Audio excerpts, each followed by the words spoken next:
Ayan guys, automatic washing machine, no? Tinesting natin i-repair. Una, ininom natin tong IC. Chinek natin yung mga transistor. Ang problema na to is pag saksak mo, na-drain siya agad. So, ito lang pala ang naging problema niya guys. Etong resistor na yan.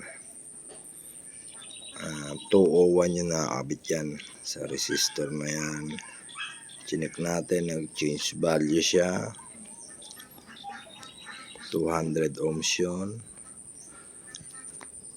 Change value. So, wala tayong makitang 200 ohms. Nag-series tayo ng dalawang 100 ohms. Ayun. Then, okay na siya guys. First time natin mag-repair ng automatic washing machine. Ayan. Kinalas-kalas na natin yung mga dikit niyan para ma-check yung mga parts.